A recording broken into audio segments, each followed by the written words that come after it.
Hello students, আমি Moumita ma'am. আশা করি তোমরা সকলে খুব ভালো আছো। Welcome back to our channel.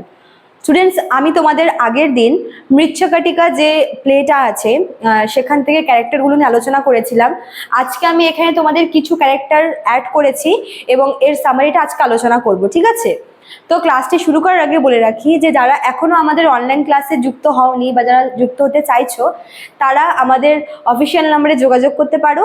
আমাদের অফিসিয়াল নাম্বার দেখো দেওয়া আছে এখানে, দুটো আছে। একটা হচ্ছে 6295916282, আর একটা হচ্ছে 7076398606, ঠিক আছে? তোমাদের কোনো রকমের কোনো কোয়ারি থাকলে তোমরা আমাদের এই নাম্বারটায় যোগাযোগ করো। এবং তোমাদের যেহেতু অনেক দিন হয়ে গেল অনলাইন ক্লাসগুলো নিচ্ছি, তো তোমরা যারা অ্যাডমিশন নেবে তারা কিন্তু এর মধ্যেই নিয়ে নিও, ঠিক আছে? তোমাদের টাইম কিন্তু খুব একটা বেশি নেই। সেপ্টেম্বর প্রায় শেষ হতে চললো, এরপরে অক্টোবর, নভেম্বর, ডিসেম্বরে তোমাদের এক্সাম। তো দেখো, তোমাদের একটা কথা আমি বলে রাখি, তোমরা এই যে ইউটিউবের ভিডিওগুলোতে তোমরা ডিটেলসটা পাচ্ছ, ঠিক আছে? তোমরা যদি নোটস পেতে চাও তোমরা নোটসও পেয়ে যাবে, এক্সামের আগে অ্যাডমিশন হলে তোমরা নোটসগুলো পেয়ে যাবে। কিন্তু ক্লাসগুলোতে যে এক্সট্রা আরও অনেক কিছু বলা হয়, মনে করো যে সেখানে স্টুডেন্টদের অনেক রকমের অনেক কনফিউশন থাকে, এবার সেগুলো সমস্ত কিছু হচ্ছে ক্লিয়ার করে দেওয়া হয়। তোমাদের মনেও কোনো কনফিউশন থাকতে পারে, সেগুলো ক্লিয়ার করার দায়িত্ব আমার, এবং সেই সব কিছু কিন্তু অনলাইন ক্লাসে অলরেডি হয়ে যায়। তো তোমাদের আমি বলছি যে তোমরা যদি অনলাইনে আর কি অ্যাডমিশন নিতে চাও তাহলে তোমরা এর মধ্যেই কিন্তু জয়েন হয়ে যাবে, ঠিক আছে? চলো দেরি না করে শুরু করে দিই। আজকের ক্লাসটা একটু লেন্দি হবে, কেননা তোমাদের আমি এই প্লেটা পুরোটা আজকে এখানে করিয়ে দেব। একটু বড় আছে প্লেটা, তো তোমরা একটু মন দিয়ে ধৈর্য ধরে শোনো, ঠিক আছে? আচ্ছা, তোমাদের প্রথমে ক্যারেক্টারগুলো নিয়ে বলে দিই। দেখো, ক্যারেক্টার নাম্বার 1 হচ্ছে চারুদত্তা, যে হচ্ছে গল্পের মেন ক্যারেক্টার। একজন গরিব ব্রাহ্মণ এবং সে ম্যারিড এবং তার একটি ছোট বাচ্চাও আছে, ঠিক আছে? সেকেন্ড দেখো হচ্ছে গল্পের হিরোইন, যার নাম হচ্ছে বসন্ত সেনা, একজন নগরবধূ এবং সে ভীষণ সুন্দরী এবং ভীষণ পয়সাওয়ালা একজন মহিলা, এবং এরা একে অপরের প্রেমে পড়ে যায়। চারুদত্ত ম্যারিড থাকা সত্ত্বেও বসন্ত সেনা ওকে ভালোবেসে ফেলে, এবং চারুদত্ত বউ থাকা সত্ত্বেও বসন্ত সেনাকে আর কি পছন্দ করা শুরু করে, ঠিক আছে? আচ্ছা, তারপর দেখো 3 নম্বরে তোমার আছে হচ্ছে রাধানিকা। রাধানিকা হচ্ছে চারুদত্তর বাড়ির মেড, কাজের মহিলা। তারপর দেখো হচ্ছে ধূতা। ধূতা হচ্ছে চারুদত্তের ওয়াইফ। মৈত্রেয়া। মৈত্রেয়া হচ্ছে চারুদত্তের ফ্রেন্ড হয়। 6 নম্বরে আছে হচ্ছে সামাভাহাকা। সামাভাহাকা হচ্ছে তোমার একজন গ্যামলার, একজন জুয়ারি, যে কিনা পরে বসন্ত সেনার সাহায্যে একজন হচ্ছে ভিক্ষুক হয় না, যে যারা সন্ন্যাসী টাইপের, সে কিন্তু পরে সন্ন্যাসী হয়ে যায়, ঠিক আছে? তারপরে এদিকে দেখো আছে হচ্ছে সার্ভিলাকা। সার্ভিলাকা হচ্ছে একজন তাকে এখানে আর কি চোরের রোলে দেখা যায়, কিন্তু তার চুরির পিছনে একটা খুব ভালো একটা কারণ আছে, ঠিক আছে? তারপর দেখো হচ্ছে সাকারা। সাকারা হচ্ছে গল্পের ভিলেন, যার কিনা বসন্ত সেনার প্রতি একটা লোভ আছে, তাকে সে পেতে চায়, মুখে বলে ভালোবাসে, কিন্তু তার অন্যরকমই একটা আকাঙ্ক্ষা, সে বসন্ত সেনাকে ভোগ করতে চায় আসলে। তারপর দেখো আছে হচ্ছে মাদানিকা। মাদানিকা হচ্ছে বসন্ত সেনার বাড়ির মেড, এবং তোদের বলে রাখি যে মাদানিকার সাথে এই যে সার্ভিলাকা যে আছে, সার্ভিলাকার একটা সম্পর্ক আছে, এবং সার্ভিলাকা যে চুরিটা করেছিল সেটা কিন্তু মাদানিকার জন্যই, ঠিক আছে? যেগুলো আমরা গল্পতে পরে জানতে পারবো সব। তারপর দেখো আছে যে কিং পালাকা, একজন অত্যাচারী করাপ্টেড একজন কিং, যাকে কেউ পছন্দ করে না। তারপর দেখো আছে হচ্ছে কিং আরিয়াকা। এই আরিয়াকা হচ্ছে পালাকার আগে কিং ছিল, এবং কিং পালাকা আরিয়াকাকে বন্দি করে নেয় এবং নিজে কিং হয়ে যায়। তারপর দেখো 12 নম্বরে আছে হচ্ছে রোহাসেনা। রোহাসেনা হচ্ছে চারুদত্তা এবং ওর ওয়াইফ ধূতার একমাত্র ছেলে। তো এই এতগুলো ক্যারেক্টার আমি লিখেছি এ কারণেই যে ক্যারেক্টারগুলো নামগুলো এতটাই কনফিউজিং যে আমি বলতে বলতে আর কি ভুলে যাবো, ওই জন্য তোমাদের জন্য এবং আমার জন্য আমি ক্যারেক্টারের নামগুলো কিন্তু লিখে দিয়েছি, ঠিক আছে? আচ্ছা, এবার হচ্ছে গল্পটা শুরু করি। তোমাদের বলে রাখি, এটা কিন্তু একটা প্রকারানা। প্রকারানা মানে হচ্ছে যেখানে আমরা অনেক রেয়ার কিছু, অনেক অবাস্তব কিছু দেখতে পারবো। সুদ্রাক যে আছে না, যিনি রাইটার, সুদ্রাক কিন্তু এখানে অনেক দেখো ইমাজিনেশন পাওয়ার কাজে লাগিয়ে রাইটাররা গল্প লেখে, এটা হচ্ছে একদম কমন জিনিস। কিন্তু ইমাজিনেশনের সঙ্গে সঙ্গে যদি অবাস্তব কিছু বা যেটা খুব রেয়ার, যেটা অস্বাভাবিক যদি কিছু অ্যাড করা হয়, তখন সেটাকে বলা হয় হচ্ছে প্রকারানা। তো এই যে সুদ্রাকের যে মৃচ্ছকাটিকা প্লেটা আছে, এটা কিন্তু এক ধরনের প্রকারানা, ঠিক আছে। আচ্ছা, তো এই গল্পটাকে আমরা পার্ট পার্ট করে পড়বো। তো প্রথম পার্টে আমরা দেখি যে যে বসন্ত সিনহা যে আছে সে দৌড়চ্ছে এবং তাকে তাড়া করছে হচ্ছে এই সাকারা। ঠিক আছে, সাকারা প্রথমেই বললাম যে সে বসন্ত সিনহার সাথে মানে ফোর্সফুলি ইন্টিমেট হতে চায় এবং তাকে অনেকবার সে অফার করেছে, কিন্তু বসন্ত সিনহা এমন একজন মহিলা যে কিনা হচ্ছে মানে শারীরিক মানে কি মানে সৌন্দর্য বলো বা মানি ছাড়াও তার কাছে কি মানে মানুষের মন তার কাছে বেশি ইম্পর্টেন্ট। হ্যাঁ, তো বসন্ত সিনহাকে সাকারা তাড়া করছে, আরো কতগুলো লোক ছিল সাকারার সঙ্গে, সবাই মিলে বসন্ত সিনহাকে তাড়া করছে। তো দৌড়তে দৌড়তে বসন্ত সিনহা আশ্রয়ের জন্য একটা কুঁড়ে ঘর দেখে এবং সেই কুঁড়ে ঘরে কোনো লাইট ছিল না এবং সেই কুঁড়ে ঘরে সে ঢুকে পড়ে। সে জানেও না যে ওটা আসলে কার বাড়ি। তো ওই বাড়িটা ছিল হচ্ছে চারু দত্তার বাড়ি। ঠিক আছে, চারু দত্তা হচ্ছে একজন গরিব ব্রাহ্মণ এবং সে হচ্ছে এই গল্পটা সেট আপ তোমার হচ্ছে উজ্জয়িনীতে। ঠিক আছে, তো উজ্জয়িনীতে খুব নাম চারু দত্তের। সে একসময় অনেক রিচ ছিল, কিন্তু বর্তমানে তার অবস্থা খুবই খারাপ। তার মানে তার এতটাই হচ্ছে তার অবস্থা খারাপ, ফাইন্যান্সিয়ালি কন্ডিশন এত বেশি খারাপ যে তার বাড়িতে মানে লাইট জ্বালানোর মতো তার ক্ষমতা নেই। তো ওই জন্য বাড়ি হচ্ছে অন্ধকার হয়ে আছে। আর বসন্ত সিনহা চারু দত্তার বাড়িতে গিয়ে ঢুকেছে। ঠিক আছে, তো সাকারা যখন দেখলো যে বসন্ত সিনহা হচ্ছে একটা বাড়িতে গিয়ে ঢুকেছে এবং বাড়িটা এতটাই অন্ধকার যে কিছু দেখা যাচ্ছে না, তখন সে তার লোকদেরকে বলল যে সবাই মিলে বাড়িটাকে ঘিরে ধর, যাতে যখনই বসন্ত সিনহা বেরোবে ওকে আমরা কি মানে অ্যাটাক করব। ঠিক আছে। আচ্ছা, তো এবার বসন্ত সিনহা ভেতরে ঢুকেছে। এবার সেই সময় না সেখান দিয়ে যাচ্ছিল হচ্ছে রাদানিকা। রাদানিকা হচ্ছে চারু দত্তের বাড়ির কাজের মেয়ে, তার মেড সার্ভেন্ট। ঠিক আছে, তো রাদানিকা যাচ্ছিল অন্ধকারে এবং অন্ধকারে রাদানিকাকে বসন্ত সিনহা ভেবে সাকারা কি করেছে, সে রাদানিকাকে অ্যাটাক করেছে। ঠিক আছে, এবং তার চুল ধরে টানতে টানতে নিয়ে যাচ্ছিল। ঠিক সেই সময় সেখানে চারু দত্তের যে ফ্রেন্ড আছে এই যে মৈত্রেয়া সেখান থেকে পাস হয় এবং সে যখন দেখে যে একটা মেয়েকে এভাবে নিয়ে যাওয়া হচ্ছে তখন সে গিয়ে প্রোটেস্ট করে। এবং সাকারা হচ্ছে মানে সে ক্যারেক্টারলেস হতে পারে, কিন্তু মানে সে একটু ভীতু টাইপের। সে যখন দেখে যে লোকজন জড়ো হয়ে যাবে তখনই সে কি করে, সে রাদানিকাকে ওখানে ছেড়েই চলে যায়। ঠিক আছে, তারপরে মৈত্রেয়া হচ্ছে রাদানিকাকে ঘরে নিয়ে যায়। এদিকে তো বসন্ত সিনহা অলরেডি ঘরের ভিতরে ছিলই। এইবার ঘরের ভিতরটা পুরো অন্ধকার ছিল। চারু দত্তা বসন্ত সিনহাকে রাদানিকা ভেবে ওকে বলছে যে এখানে দাঁড়িয়ে কেন আছো, ঠান্ডার মধ্যে তুমি একটু গিয়ে শুয়ে পড়ো বা গায়ে কিছু গরম কোনো আর কি চাদর বা কিছু দাও। এভাবে বলছে, মানে বসন্ত সিনহাকে রাদানিকা ভেবে চারু দত্ত এটা বলছে। ঠিক আছে, তখন বসন্ত সিনহার তার এই ব্যবহারটা খুব পছন্দ হয়। সে ভাবে যে বাড়ির কাজের লোকের সাথে এত ভালো করে ব্যবহার করছে। অ্যাকচুয়ালি সেই সময় কি হতো, মানে বাড়ির কাজের লোকদেরকে মানে স্লেভের মতো করে ট্রিট করা হতো। ঠিক আছে, তো সেরকম একটা জায়গায় দাঁড়িয়ে, সেরকম সমাজে দাঁড়িয়ে এত ভালো ব্যবহার করছে মেড সার্ভেন্টের সাথে, তো ভীষণ ভালো লাগে। হ্যাঁ, এবং বলতে পারো যে তার এই গুণের জন্যই বসন্ত সিনহা চারু দত্তের প্রেমে পড়ে যায়। এবং পরে যখন চারু দত্ত বসন্ত সিনহাকে দেখে তখন তারও কিন্তু ওকে দেখে ভালো লাগাটা সৃষ্টি হয়ে যায় এবং ওদের মধ্যে একটা বলতে পারো যে একটা ভালোবাসা, মানে ওরা একে অপরের প্রতি আর কি মানে একে অপরের প্রেমে পড়ে যায়। ঠিক আছে, তো বসন্ত সিনহা তখন চারু দত্তাকে বলে, চারু দত্তাকে তার সমস্ত গয়না যেগুলো সে গায়ে পড়েছিল সব গয়না সে চারু দত্তর কাছে রেখে যায় এবং রেখে গিয়ে বলে যে হচ্ছে তুমি তোমার কাছে রেখে দাও, আমি পরে চেয়ে নেব। বলে সে যখন বাড়ি থেকে বেরোতে যায় তখন তাকে চারু দত্ত বলে যে এত রাত্রে তুমি যেও না, তুমি আজকে এখানেই থাকো। ঠিক আছে, তখন হচ্ছে বসন্ত সিনহা ওখানেই থেকে যায়, মানে ওই রাতটা চারু দত্তের বাড়িতেই থেকে যায়। এখানে হচ্ছে পার্ট 1 শেষ। এবার হচ্ছে পার্ট টুতে আমরা দেখি যে চারু দত্তের বাড়ি থেকে ফিরে আসার পরে বসন্ত সিনহার আর কিছুতেই মন লাগছে না, সে সবসময় তার লাভারের কথা ভাবছে। তো তার যে মেড ছিল, এই যে এদিকে লেখা, তার মেডের নাম হচ্ছে মাদানিকা। তো মাদানিকা হচ্ছে ওকে বলছে যে কি ব্যাপার এত মানে খুশি খুশি কেন। হ্যাঁ, মানে একটা ব্লাশ করছিল বসন্ত সিনহা। তখন ওকে বলে যে হচ্ছে আমি বুঝতে পারছি আপনি নিশ্চয়ই প্রেমে পড়েছেন, মানে ওকে টন্টিং কাটছিল। তো তখন ও বলে যে হ্যাঁ বলতো কে যার প্রেমে আমি পড়েছি। তো মাদানিকা বুঝতে পারে আর বলে যে কেন আপনার চারু দত্ত, এভাবে আর কি ওদের মধ্যে একে অপরের সাথে আর কি ওরা মজা করতে থাকে। তো এখানে আমরা বসন্ত সেনার একটা ভালো পরিচয় পাই যে ও যত সুন্দরী বা যত বড়লোকই হোক না কেন, ও কিন্তু ওর মেড সার্ভেন্টের সাথে ভালোভাবে মানে ভালো করেই ব্যবহার করে, ঠিক আছে। আচ্ছা, এর মধ্যে আমরা দেখি যে কিছু দূরে মানে বসন্ত সেনার বাড়ি থেকে কিছু দূরে কয়েকজন জুয়ারি বসে জুয়া খেলছিল, ঠিক আছে।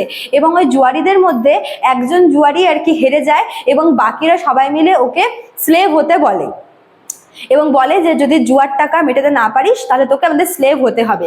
আর সেই যে জুয়ারিটা, সেই জুয়ারিটা ছিল হচ্ছে এই শ্যামাবাহকা, ঠিক আছে। এই শ্যামাবাহকা হচ্ছে একজন জুয়ারি ছিল। তো পরে যখন বসন্ত সেনা যায় ওখানে, গিয়ে দেখে যে এরকম একটা লোককে মিলে বাকিরা সবাই আর কি তাকে টর্চার করছে, তখন হচ্ছে বসন্ত সেনা ওর সমস্ত টাকা মিটিয়ে দেয় এবং ওকে হচ্ছে মানে ভালো হওয়ার আর কি শিক্ষা দেয়, ঠিক আছে। তো তখন শ্যামাবাহকা বলে যে আমি এরপর থেকে আপনার মানে আপনার সাথে কাজ করতে চাই বা আপনার সমস্ত কাজ করতে চাই। তো তখন বসন্ত সেনা বলে যে না না, আমার কাজ লাগবে না, তুমি এরপর থেকে ভালোভাবে থাকো তাহলেই হবে। তো বসন্ত সেনার কাছ থেকে একটা খুব ভালো একটা লাইফ লেসন পায় শ্যামাবাহকা, এবং আমরা দেখি যে সে কিন্তু পরে মানে এই মানে একজন জুয়ারি থেকে সে কিন্তু মানে একটা ভিক্ষুকে মানে একটা সন্ন্যাসীতে পরিণত হয়ে যায়। সে তার ঘর বাড়ি ছেড়ে সে ধর্মের পথে চলে যায়, ঠিক আছে। এবার হচ্ছে আমরা আসবো পার্ট 3-তে। পার্ট 3-তে আমরা দেখি যে বসন্ত সেনার মতো চারু দত্তের মনেও কিন্তু হচ্ছে একটু প্রেম প্রেম পাচ্ছিল তার হচ্ছে বসন্ত সেনার প্রতি, এবং সেও ভীষণ আর কি রোম্যান্টিক একটা মুডে রয়েছে, গান শুনছে, এবং তার যে ফ্রেন্ড আছে মৈত্রেয়া, সেও বুঝতে পারছে যে চারু দত্ত হচ্ছে প্রেমে পড়েছে। এর মধ্যে একটা ব্যাপার ঘটে, যেটা হচ্ছে চারু দত্তের কাছে যে সমস্ত অর্নামেন্টসগুলো বসন্ত সেনা রেখে গেছিল সে সব কিছু চুরি হয়, ঠিক আছে। আর সেই চুরিটা করে হচ্ছে যে শর্ভিলাকা। শর্ভিলাকাকে বলেছেন, শর্ভিলাকা হচ্ছে বসন্ত সেনার যে মেড সার্ভেন্ট আছে যার নাম হচ্ছে মাদানিকা, মাদানিকার লাভার। এবার শোনো, এই যে শর্ভিলাকা যে আছে, চুরি করার পেছনে ওর একটা কারণ ছিল। ওর কারণটা হচ্ছে এটাই যে সে চেয়েছিল যে মাদানিকাকে বিয়ে করতে, এবং এই বিয়ে করার জন্য তার প্রয়োজন ছিল মাদানিকাকে হচ্ছে বসন্ত সেনার কাছ থেকে ছাড়ানোর, মানে ছাড়ানোর ব্যাপারটা ছিল। মানে ও চেয়েছিল যে মাদানিকাকে ছাড়িয়ে ওর কাছ থেকে ফ্রি করে সে ওকে বিয়ে করবে, এবং তার জন্য প্রচুর টাকা প্রয়োজন ছিল। তখন শর্ভিলাকা কি করে, সে মাদানিকার জন্য হচ্ছে চারু দত্তের বাড়ি থেকে গিয়ে চুরি করে, এবং ওই চুরি করা অর্নামেন্টসগুলো এনে সে মাদানিকাকে দেয়। এবং যখন মাদানিকা ওটা দেখে, ও দেখেই চিনতে পারে যে এরকম সেম গয়না তো আমি আমার মালকিনের কাছেও দেখেছিলাম। তো ওকে জিজ্ঞেস করে যে এগুলো কোথা থেকে পেয়েছো, ঠিক আছে। আর তখন কিন্তু হচ্ছে ও প্রথমে স্বীকার করতে না চাইলেও পরে কিন্তু জিনিসটাকে পুরোপুরি স্বীকার করে নেয় যে হ্যাঁ এখান থেকে এনেছি। তো তখন হচ্ছে শর্ভিলাকাকে মাদানিকা বলে যে তুমি যেখান থেকে এনেছো তুমি সেগুলো হচ্ছে ওখানে আবার ফেরত দিয়ে দাও, আর যদি না দিতে পারো তাহলে আমাকে দাও, আমি এগুলো বসন্ত সেনার থ্রুতে আবার যে বাড়ি থেকে এনেছো সেই বাড়িতেই আবার পাঠিয়ে দেবো, ঠিক আছে। তো এদের সমস্ত কনভারসেশন বসন্ত সেনা আড়ালে দাঁড়িয়ে শুনছিল, এবং যখন ও দেখলো যে আসলেই এরা মানে মানে চুরিটা করেছে বাধ্যতামূলক, মানে এদের চুরি করার পেছনে কোনো রকমের কোনো মানে খারাপ উদ্দেশ্য ছিল না, তো সে ভীষণ খুশি হয়। তারপরে যখন মাদানিকা আর শর্ভিলাকা মিলে ওই গয়নাগুলো বসন্ত সেনার কাছে নিয়ে যায়, তো বসন্ত সেনা সেগুলো অ্যাকসেপ্ট করে এবং সে মাদানিকাকে ফ্রি করে দেয়, এবং মাদানিকা ফ্রি হয়ে যাওয়ার পরে শর্ভিলাকার সাথে মাদানিকার বিয়ে হয়ে যায়, ঠিক আছে। এখানে হচ্ছে আর একটা পার্ট শেষ হয়ে গেল। নেক্সট পার্টে আমরা দেখব যে বসন্ত সেনা হচ্ছে মানে দেখা করতে যাবে চারু দত্তের সাথে, এবং হচ্ছে সেখানে আমরা দেখব যে মানে বসন্ত সেনার যে গয়নাগুলো চুরি হয়ে গেছিল তার জন্য এবার চারু দত্ত ভীষণ টেনশনে পড়ে গেছে যে সে কি করে সেই গয়নাগুলো ফেরত আর কি নিয়ে আসবে। তো তখন তার যে ওয়াইফ আছে ধূতা তাকে হচ্ছে চারু দত্তকে একটা মানে তার অনেক পুরানো একটা পার্ল নেকলেস, যেটা ভীষণই এক্সপেন্সিভ, সেই নেকলেসটা হচ্ছে ওকে দিয়ে বলে যে এই নেকলেসটা হচ্ছে তুমি ওকে দাও, বসন্ত সেনাকে দাও, এবং যবে তুমি ওর সমস্ত গয়না বানাতে পারবে তখন তুমি গয়নাটা ছাড়িয়ে নিয়ে এসো, ঠিক আছে। তো চারু দত্ত সেই গয়নাটা হচ্ছে বসন্ত সেনাকে পাঠায়, এবং বসন্ত সেনা হচ্ছে ওটা আর কি প্রথমে নিতে অস্বীকার করে, কিন্তু পরে হচ্ছে নিয়ে নেয়, এবং সে হচ্ছে জানায় যে সে খুব তাড়াতাড়ি আর কি তার সঙ্গে দেখা করবে চারু দত্তের সাথে, ঠিক আছে। তো যাই হোক, দেখা করতে যাওয়ার জন্য তারা রেডি হয়, মানে বসন্ত সেনা রেডি হয়, কিন্তু এত বৃষ্টি পড়ে যে মানে সে কিছুতেই বেরোতে পারছিল না। বাট যখন সে দেখলো যে বৃষ্টি কিছুতেই কমছে না, সে কিন্তু ওভাবেই বেরিয়ে যায় এবং ভিজতে ভিজতে সে চারু দত্তের বাড়িতে যায়। এবং ওখানে ও যখন ওকে দেখে চারু দত্ত যে পুরো ভিজে গেছে, ওকে চেঞ্জ করতে বলে। তো ওই দিন চেঞ্জ করে চারু দত্তের বাড়িতেই কিন্তু বসন্ত সেনা থেকে যায়। ঠিক আছে, এখানে হচ্ছে আর একটা পার্ট শেষ হয়ে গেল। নেক্সট পার্টে আমরা দেখব যে চারু দত্তের যে ছেলেটা আছে, এই যে রোহা সেনা কান্নাকাটি করছে। কি না, তার হচ্ছে মানে একটা কার্ট লাগবে, একটা হচ্ছে ক্লে কার্ট, হ্যাঁ, খেলনা গাড়ি তার হচ্ছে লাগবে, যেটা হচ্ছে মানে অ্যাকচুয়ালি ওর পাশের বাড়ির একজন খেলনা গাড়ি নিয়ে এসেছিল এবং ওর সাথে খেলছিল। তো যখন সেই বাচ্চাটা ওই খেলনাটা নিয়ে চলে যায়, তো রোহা সেনা ভীষণ কান্নাকাটি করে এবং জেদ করে যে ওরও একটা ওরকম লাগবে। তো এটা দেখে বসন্ত সেনার ভীষণ খারাপ লাগে। তো ও কি করে, ওর গয়নাগুলো দিয়ে ক্লে কার্ট না, একটা গোল্ড কার্টে সোনার আর কি একটা মানে খেলনা গাড়ি রোহা সেনাকে কিনে দেয়। এবং রোহা সেনা প্রথমে ওটা নিতে রাজি হয় না, কিন্তু পরে বসন্ত সেনার জোরাজুরিতে সে কিন্তু রাজি হয়ে যায়। ঠিক আছে, এখানে আর একটা পার্ট শেষ হয়ে গেল। নেক্সট পার্টে আমরা দেখবো যে এখান থেকে মেন আর কি ব্যাপারটা শুরু হচ্ছে।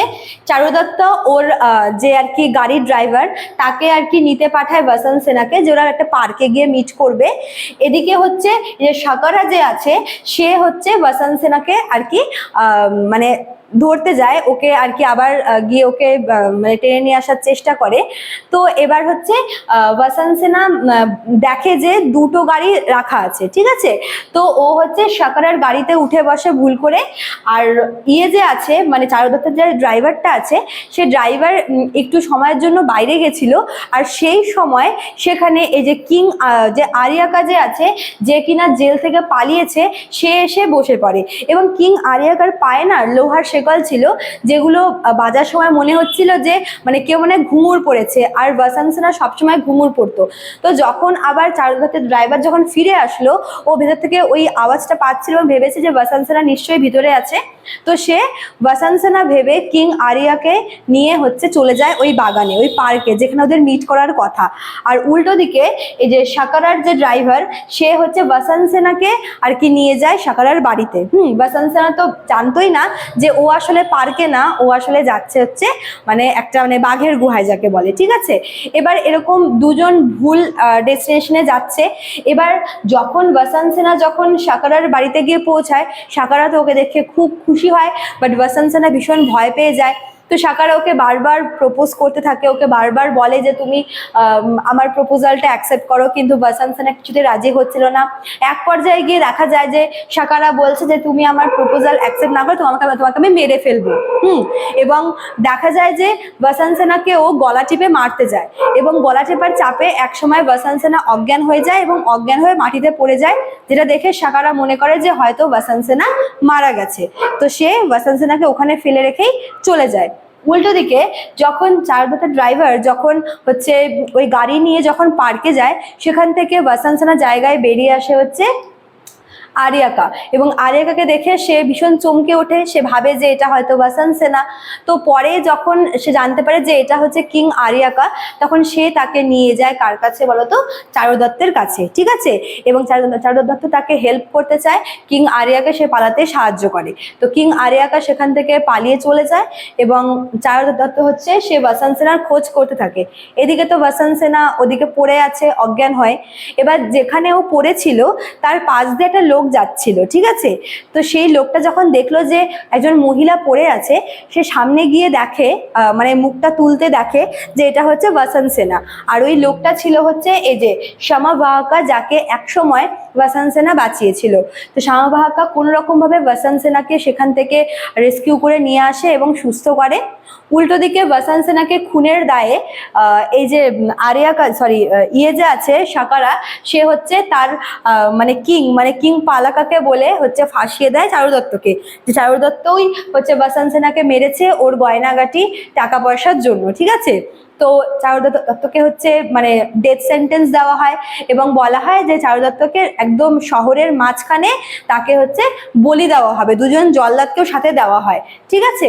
তো এবার যেহেতু ওদের মানে লোকালিটিতে প্রত্যেকে ওকে খুব ভালোবাসতো চারুদত্তকে, তো প্রত্যেকেই আর কি রিকোয়েস্ট করছিল যেন ওকে ছেড়ে দেওয়া হয়, কিন্তু কিং পালাকা আর সাকারা এরা হচ্ছে রিলেটিভ হয়, তো সাকারাও যেরকম পাজি পালাকাও হচ্ছে ওরকমই পাজি, যে কিনা আর্য়াকাকে সরিয়ে নিজে রাজা হয়েছে। এবার যখন ওকে নিয়ে যাওয়া হচ্ছিল শহরের মাঝখানে চারুদত্তকে, তখন ভীষণ ক্রাউড ছিল ওখানে, সব লোক যাচ্ছিল সাথে সাথে, এবং এই যে শ্যামাবাহকা যে আছে তারও মানে যে আশ্রমটা সেটাও ওখানে ছিল যেখানে আর কি ওকে বলি দেওয়া হবে, এবং সেখানে ছিল হচ্ছে বসন্ত সেনা। তো বসন্ত সেনা দেখলো যে এত লোক কোথায় যাচ্ছে, তখন সে শ্যামাবাহকাকে দিয়ে খবর পাঠায় যে একবার গিয়ে দেখে এসো তো যে এত ভিড় কেন। তখন শ্যামাবাহকা গিয়ে দেখে যে চারুদত্তকে হচ্ছে ওখানে বলি দেওয়ার চেষ্টা করা হচ্ছে। তো এটা শুনে হচ্ছে বসন্ত সেনা সেখানে দৌড়ে যায় এবং ওকে দেখে হচ্ছে সবাই ভীষণ অবাক হয়ে যায় যে যাকে খুন করার মানে অপবাদ দিয়ে মারা হচ্ছিল চারুদত্তকে, সে কিনা বেঁচে আছে। তো এরকম মানে এভাবে আর কি সমস্তটা ফাঁস হয়ে যায়। বসন্ত সেনা সবটা বলে দেয় যে আসলে ওকে এই যে সাকারাই মেরেছে।